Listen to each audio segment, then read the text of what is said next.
எல்லோருக்கும் வணக்கம். என் லைஃப்பில் இந்த மாதிரி ஒரு பெயின்ஃபுல்லான ஒரு சுச்சுவேஷனை நான் ஃபேஸ் பண்ணதே கிடையாது. மனசு முழுக்க வலி வலி மட்டும்தான்.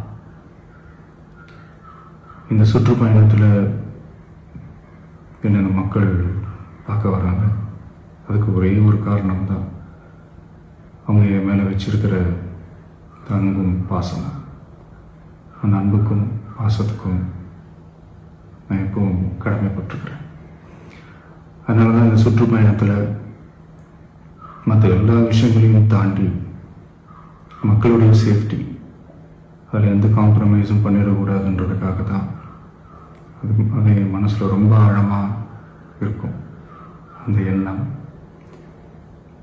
அதனால தான் இந்த அரசியல் காரணங்கள் எல்லாத்தையும் தவிர்த்துட்டு ஒதுக்கி வச்சுட்டு மக்களோட சேஃப்டி மட்டும் மைண்டில் வச்சுக்கிட்டு அதுக்கான இடங்களை சூஸ் பண்ணுறது, அதுக்கான இடங்களை பார்த்து பெர்மிஷன் கேட்குறது, போலீஸ் டிபார்ட்மெண்ட்டில் அதை ரிக்வெஸ்ட் பண்ணி கேட்போம். ஆனால் நடக்கக்கூடாதது நடந்துருச்சு. நானும் மனுஷன் தானே. அந்த நேரத்தில் அத்தனை பேர் பாதிக்கப்பட்டு இருக்கும்போது எப்படி அந்த ஊரை விட்டுட்டு என்னால் கிளம்பி வர முடியும்?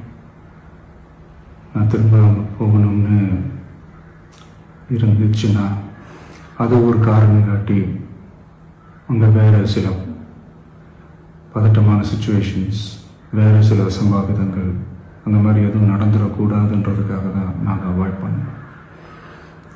இந்த நேரத்தில் சொந்தங்களை இழந்து தவிக்கிற அத்தனை குடும்பங்களுக்கும் என்னுடைய ஆழ்ந்த இரங்கலை தெரிவிச்சுக்கிறேன். எனக்கு தெரியும், என்ன சொன்னாலும் இது ஈடையாகாதுன்னு எனக்கு தெரியும். ஹாஸ்பிட்டலில் ட்ரீட் பண்ணிகிட்ருக்கிற எல்லாருமே சீக்கிரமாக க்யூர் ஆகி வரணுன்றதை இந்த நேரத்தில் நான் வேண்டிக்கிறேன். கூடிய சீக்கிரமே உங்கள் எல்லாரையும் நான் சந்திக்கிறேன். இந்த நேரத்தில் எங்களுடைய வலிகளை, எங்களுடைய நிலைமையை புரிஞ்சுக்கிட்டு எங்களுக்காக பேசின அரசியல் கட்சிகளை சார்ந்த நண்பர்கள், தலைவர்கள் அனைவருக்கும் என்னுடைய நன்றியை தெரிவிச்சுக்கிறேன். கிட்டத்தட்ட ஒரு 5 மாவட்டத்துக்கு பிரச்சாரத்துக்கு போனோம். இந்த மாதிரி எதுவுமே நடக்கல. ஆனால் கரூரில் மட்டும் ஏன் எப்படி நடக்குது, எப்படி நடக்குது? மக்களுக்கு எல்லா உண்மையும் தெரியும். மக்கள் எல்லாத்தையும் பார்த்துக்கிட்டு இருக்கிறாங்க.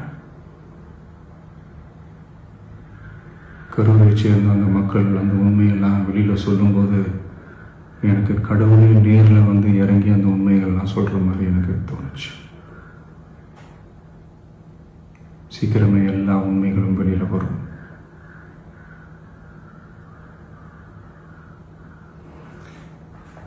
எங்களுக்கு தரப்பட்ட இடத்துல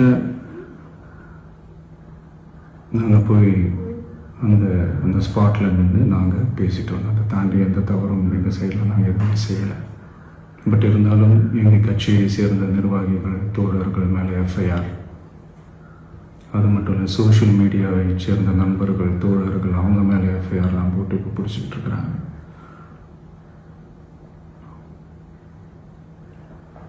சிஎம் சார், உங்களுக்கு ஏதாவது இந்த பழி வாங்கணும் அப்படின்ற எண்ணம் ஏதாவது இருந்துச்சுன்னா என்ன வேணாலும் பண்ணுங்க. அவங்க மேலே கை வைக்காதீங்க. நான் ஒன்று வீட்டில் இருப்பேன், இல்லை நான் ஆஃபீஸில் இருப்பேன். என்ன வேணாலும் செய்யுங்க. நண்பர்களே, தோழர்களே, நம்மளுடைய அரசியல் பயணம் இன்னும் ஸ்ட்ராங்காக, இன்னும் தைரியத்தோட கண்டினியூ ஆகும்.